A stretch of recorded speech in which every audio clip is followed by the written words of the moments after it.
Hey, what's up, everyone, and welcome to Walking with History. Today, we are going to talk about some pretty cool stuff. Let's get into it. Absolutely. Yeah, I'm really excited for this one. Because, okay, I want you to picture the ultimate British spy. Just, close your eyes and imagine it. You are probably picturing a perfectly tailored tuxedo, maybe a reckless charm, a martini in hand, and, well, a license to do just about whatever it takes to get the job done. Right. You're picturing James Bond. Exactly. You are picturing James Bond.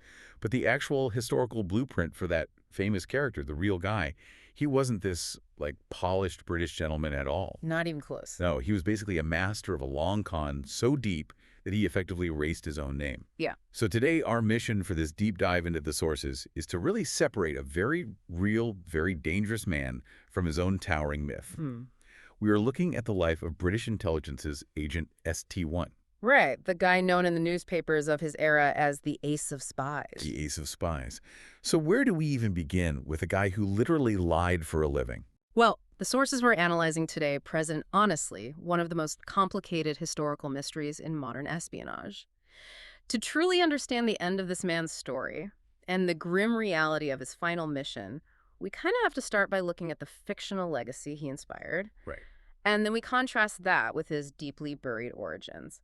It all really begins with a young naval intelligence officer during the Second World War named Ian Fleming. Ian Fleming. Yeah, the one and only. Before he was a famous novelist, Fleming was actually in the intelligence apparatus, and he had direct access to the files of Agent ST-1. Oh, wow. So he was literally reading his after-action reports. Exactly. He essentially borrowed specific pieces of this man's real-life legend to construct the character of James Bond. So, the appetite for high-stakes gambling, the revolving door of women, and just the sheer nerve it takes to walk into a room full of hostile agents and pretend you belong there. Right, the absolute comfort with moral compromise. Yeah. Fleming just took those raw materials and stitched them together to create a cultural icon. But to me, the most fascinating part of the source material isn't what Fleming kept. It's what he left out. Oh, for sure. Because the man who became the ultimate symbol of the British establishment was actually born Shlomo Rosenblum, right around 1873. And he was born in Odessa. Which is a huge detail. Huge. And for those of you listening who might not be totally familiar with the geopolitical map of the late 19th century, Odessa was part of the Russian Empire, located in modern-day Ukraine. And that geographical context, it's absolutely vital for understanding how this guy's mind worked. Odessa wasn't just some sleepy provincial town, Right. It was this incredibly cosmopolitan, bustling port city right on the Black Sea. It was this massive collision of Russian, Jewish, Greek, French, and Ottoman cultures. So growing up in that specific environment meant you probably heard, 5 different languages on a simple walk to the market? At least. It was a chaotic, transactional world. And it really served as the perfect training ground for a boy from a middle-class Jewish family to eventually become a man capable of slipping between languages, accents, and... Entire personality. Exactly. As easily as changing a coat. And he had a very practical reason to change that coat, too. Because if you put yourself in the shoes of a Jewish immigrant from the Russian Empire arriving in Victorian Britain, you are facing an incredibly rigid, almost impenetrable class system. Oh, absolutely. The snobbery was institutionalized. Right. There was a hard ceiling on what you could achieve, no matter how brilliant or ambitious you were. High society simply wasn't going to let Shlomo Rosenblum into their gentlemen's clubs, let alone their highly classified intelligence briefings.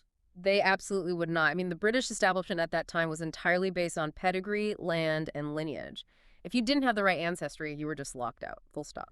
So to get around that, he executes what I can only really describe as a reverse witness protection program. I love that analogy. Right. Because in standard witness protection, you hide your past to become a complete nobody. You blend into a suburb and just disappear. But he did the exact opposite. He hid his deeply complex, culturally rich past to become a high society somebody. He engineered this mysterious aristocratic aura specifically to stand out, to get access to the actual halls of power. Yeah, he started telling people that his father was an Irish sea captain. Wait, no, an Irish clergyman. Right. The story kept shifting. Later on, it was Russian nobility. But the story he eventually locked into, and I mean insisted upon for decades, was that he was an Irishman born in Clonmel, County Tipperary. And this is with zero solid evidence, no birth certificates, no family records to back it up whatsoever. It was a total fabrication. Historians usually refer to it as the Tipperary lie. The Tipperary lie. Yeah. But let's actually analyze the mechanics of that lie for a second. Because in the 1890s, you couldn't just drop a fake Wikipedia page and call it a day, right? Right, no internet to do the heavy lifting for you. Exactly. Building an identity required knowing the right cultural touchstones, the right way to hold a teacup, the right places to be seen. So, did a young immigrant from Odessa genuinely construct this bulletproof aristocratic Irish backstory all on his own? Or does the historical record point to some outside help? Well, the documents point toward a highly intriguing theory, and it involves a man named William Melville. Okay, who's that? Melville was an Irish-born detective who essentially served as one of the founding architects of British counterintelligence. And there is substantial evidence in the sources that Melville was actually mentoring this young, multilingual immigrant. Mentoring him in, like, spycraft. Yeah, in the fundamental arts of espionage and identity manipulation, it stands to reason that the head of British counterintelligence would recognize the absolute asset he had in front of him. Oh, sure. And he likely personally designed the Tipperary mask to give his new operative plausible deniability and, more importantly, social access. But there's a massive practical problem here. What's that? Well, you can declare yourself Irish nobility all you want, and you can even have a spy master vouch for you. But Edwardian high society is not going to just take your word for it. They check the cut of your suits, you know? Yep. They look at your address in Mayfair. Exactly. They look at your gambling stakes at the club. That mask Melville supposedly gave him was completely useless without a massive infusion of cash to make the illusion tangible. So how did he actually bankroll this sudden leap into the elite class? Right. Well, the transformation required capital, and he found that capital through a rather dark avenue. Very dark. In the late 1890s in London, he entangled himself with a woman named Margaret Thomas. She was married to a very wealthy clergyman, Reverend Hugh Thomas. And the Reverend was significantly older and reportedly in pretty poor health, right? Exactly. And the sources paint a very grim picture of what happens next. Our aspiring gentleman spy starts a torrid affair with Margaret. Shortly after, Hugh Thomas abruptly changes his will to leave almost his entire vast fortune to his wife. And then, conveniently and suddenly, the Reverend dies. Just drops dead. Just drops dead. And the circumstances surrounding that death were incredibly murky. Questions were raised by the family and even the authorities at the time. But medical forensics in the 1890s were, to put it mildly, pretty primitive. Oh, completely. Over a century later, those historical questions about foul play have never been definitively answered. But the result of the Reverend's death was immediate and undeniable. Oh, yeah. The young man married Margaret, took control of a massive share of the Thomas fortune, and formally legally changed his name. He was now officially Sidney George Reilly. Sidney Jordan Reilly. So the transformation's complete. It really shows that his charm wasn't just some suave, harmless parlor trick. I mean, it was deeply predatory. Highly predatory. But now he has the money, he has the name, and he has the wardrobe. So he starts doing freelance contract work connected to British intelligence. And that brings us to one of his most famous, almost mythological exploits, right? Yeah, the Darcy Concession of 1904. Okay, we need to set the geopolitical stage for the listener here because the stakes of this were astronomical. They really were. The geopolitical landscape of 1904 was defined by this massive technological shift. The British Admiralty was beginning to realize that the future of naval supremacy relied entirely on transitioning their dreadnoughts from coal power to oil power. Which means whoever controls the oil controls the oceans. Exactly. Britain desperately needed to secure vast oil supplies in Persia, which is modern-day Iran. Now, a wealthy British industrialist named William Knox Darcy held this incredibly valuable oil concession. Right. But he was running out of money, and he was secretly negotiating to sell the rights to the French. Which is a nightmare for the British. So according to the legend, which we should really know for everyone comes largely from Riley's own memoirs, Right. the British government panicked and sent their best man. Right, the classic spy trope. Yeah. The story goes that Reilly disguised himself as a Catholic priest, boarded a yacht in the south of France, completely infiltrated Darcy's inner social circle, and used his charm, deception, and sheer nerve to persuade Darcy to break off talks with the French and transfer the oil rights to Britain. Those are the rights that literally laid the financial foundation for what is now British Petroleum, or BP. Which is wild. But hold on, let's critically examine this priest story for a second. If this epic super cinematic tale comes straight from a man who literally lied for a living to get what he wanted, shouldn't we assume the priest outfit and the yacht infiltration are just total fiction? Yeah, historians treat those specific memoirs with extreme caution, and rightly so. When you peel back the layers, the Darcy concession was a real, verified historical event. It permanently shifted global power dynamics in the Middle East. But Riley's single-handed movie star role in securing it. That is highly likely to be a wild exaggeration. And that dynamic, that's a hallmark of his entire career. Because there's usually a very real, very critical historical event at the center of his orbit, right? Yeah. But he wraps his own involvement in a tale so thrilling and perfectly paced that the public simply wants to believe it. Exactly. It's the danger of studying a myth. So let's throw out the exaggerated memoirs for a minute and look at the hard, verifiable intelligence work. Because when we move from the self-aggrandizing stories to the actual historical archives, we see what he really did in the field. And frankly, it shows a level of competence that is terrifying. Seriously. A perfect example of his verifiable field operations took place in Port Arthur, Manchuria between 1904 and 1905. Okay, set the scene for us. This was during the very tense build-up to the Russo-Japanese War. Port Arthur was a heavily fortified Russian-controlled naval base, and Japan was preparing a massive surprise attack. So Reilly relocates there and sets himself up in plain sight. It's right out in the open. Yeah, posing as a legitimate merchant supplying timber, food, and coal to the Russian military. Which is just a brilliant cover, because once the siege inevitably starts, those supplies become worth their weight in gold. So he is basically war profiteering on a massive scale. Ah, huge. But the commerce was just a front to explain his presence and his access to the docks. He was actively gathering intelligence on the ground. Right, because you don't just walk into a military base and ask for the coastal defense blueprints. No, you don't. He used his legitimate merchant status to map out the Russian gun emplacements, note the troop movements, and gather highly classified logistical data. And then he turned around and sold all of that intelligence directly to the Japanese military. Yep, the very people preparing to bomb the city he was currently living in. The audacity is staggering. We are talking about a man born inside the Russian Empire, raised in Odessa, who was meticulously selling Russian military secrets to Japan on the eve of a devastating war. It's unbelievable. So when we look at his motivations here, was this guy actually loyal to the British crown? Or was he just a pure mercenary trafficking in state secrets? The consensus among intelligence historians points entirely to him being a mercenary. Just in it for himself. Basically. Over his multi-decade career, verifiable records suggest he worked for at least 4 different national governments. And sometimes he was likely feeding information to multiple competing intelligence agencies at the exact same time. For Sidney Reilly, loyalty was rarely, if ever, about patriotism. It was entirely about opportunity, access, financial gain, and honestly, the sheer psychological thrill of pulling the strings in the dark. That thirst for the ultimate thrill, I think, perfectly brings us to 1918. Oh, 1918, yeah. The geopolitical situation in Russia is just total catastrophic chaos.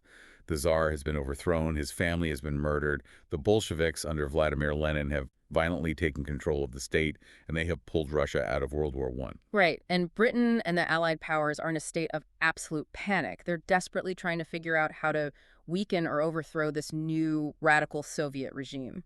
And this is where Reilly inserts himself into a historical plot that sounds like it was ripped straight from a modern geopolitical thriller. It really does. He travels back to Russia and aligns himself with a small, clandestine network of British agents. This is the network led by the diplomat Robert Bruce Lockhart, right? That's the one. And their objective was not merely intelligence gathering. It was active, violent regime change from the inside. The audacity of their operation is staggering when you wrap your head around it. Lockhart and Reilly realized that the key to holding power in Moscow wasn't the politicians. It was the guns. Always the guns? Right. So they systematically attempted to bribe the Latvian riflemen, who were effectively serving as the elite Praetorian Guard for the Bolshevik leadership inside the Kremlin. They wanted to buy off these guards with British gold, turn them against their Soviet commanders, and orchestrate a sudden coup to physically decapitate the government by arresting or assassinating Lenin. And this wasn't some pipe dream, folks. This was a fully funded British-backed conspiracy that came perilously close to succeeding. It did. However, the Cheka, the newly formed and incredibly ruthless Soviet secret police, They were already mastering counterintelligence. They were paying attention. Oh, yeah. They had successfully planted informants inside the Latvian units and the British network. So in August of 1918, before the trap could be fully sprung by the British, the Cheka swept in. Just launched a massive crackdown. A whole series of raids across Moscow. Lockhart was captured right in his apartment. But Reilly, utilizing his vast network of safe houses and forged identities, managed to slip through their fingers. He escaped Russia by fleeing through the Baltics in various disguises. Which is pretty incredible on its own. Meanwhile, Lockhart is thrown in the cell, interrogated, and eventually exchanged for a high-ranking Soviet diplomat who had been arrested in London. But the Soviet government does not forget. No, they certainly don't. They try Sidney Reilly in absentia and formally sentence him to death for treason and espionage. So he has a Soviet death sentence hanging over his head, but he is safely back in Western Europe. And ironically, this massive operational failure is the exact moment the ace of spies persona is born into the public consciousness. Right, because the British press got hold of the sensational details of the plot. Exactly. And later on, Bruce Lockhart wrote a highly dramatized memoir of his time in Russia.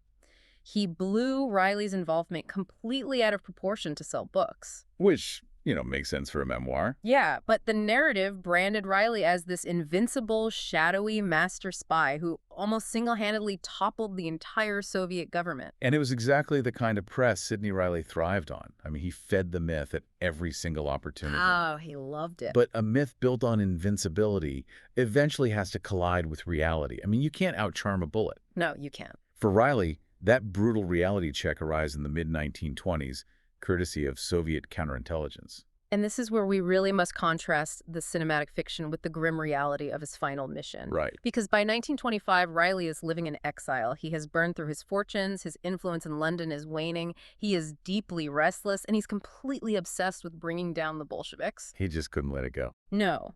And the Soviet secret police, now known as the OGPU, they understood the psychology of restless exiles perfectly. To neutralize them, they launched a counterintelligence masterpiece called Operation Trust. I want to dig into the mechanics of Operation Trust for a minute, because it wasn't just a simple honey trap. It was an incredibly elaborate deception. How did they actually build this illusion? It's wild. The Soviets essentially built a hollowed-out corporate structure of a fake rebellion. They created an entirely fabricated, underground, monarchist resistance movement, supposedly operating inside the Soviet Union. It's completely made up. Made up out of thin air. But to make it convincing to seasoned spies, they didn't just spread rumors. They generated fake internal memos, established real safe houses, and allowed minor pieces of accurate intelligence to be smuggled to the West to build credibility. Wow. And they maintained this elaborate theater for years. Years. Think about how much effort it takes to maintain like a fake persona online today. Now imagine an entire intelligence apparatus maintaining a fake physical resistance movement across a massive country, just waiting for Western exiles to invest their time, money, and lives into it. The patience of the operation was its deadliest weapon. The whole point was to act as a vacuum, sucking up false information to confuse Western intelligence, while simultaneously luring high-profile anti-Bolshevik exiles back across the border. Right, back into Soviet territory where they could be quietly eliminated. Exactly. And Sidney Reilly, the legendary master of deception himself, walks right into the biggest con of the century. He does. In September 1925, desperate to get back into the game and prove he is still the elite operative the newspapers claim he is, he meets with representatives of the Trust in Paris. And they play him perfectly. They stroke his ego. They tell him the resistance desperately needs his unique tactical expertise, But he has to come in person. Right, that he must personally meet their leaders inside Russia to coordinate the uprising. So, completely convinced of his own invincibility, Reilly crosses the Finnish border into Soviet territory. And the trap instantly springs. Instantly. He is arrested before he even realizes what has happened. He's transported directly to Lubyanka prison in Moscow, which was the terrifying headquarters of the Soviet secret police. And he is interrogated intensely for weeks. But what really stands out in the Soviet archives is that even inside Lubyanka, facing isolation and certain death, he refuses to drop the mask. He kept the Tipperary lie going. Right to the bitter end. He continued to insist that he was a British subject born in Tipperary, Ireland. He clung to the identity William Melville may have helped him forge decades earlier. He kept the lie going to his literal dying breath. And this is where we really need to highlight the contrast between the fiction he inspired and the reality he actually lived. Yeah, it's a stark difference. Because in a James Bond movie, this is the climax. This is the moment the spy is strapped to a chair. The villain foolishly explains his entire evil plan, and the spy uses a hidden gadget in his watch to cut the rope. He outsmarts the guards and escapes in a massive, glorious hail of gunfire. Exactly. That is the Hollywood expectation, shaped by the myth Reilly helped create. But the grim reality of a spy's final mission is stark, bureaucratic, and brutally unglamorous. There's no grand escape. No. On the evening of November 5th, 1925, Soviet guards load Reilly into a car and drive him out to a freezing bare forest outside Moscow. They don't give him a grand speech. They just fake engine trouble. The driver tells everyone to get out and stretch their legs while he checks the radiator.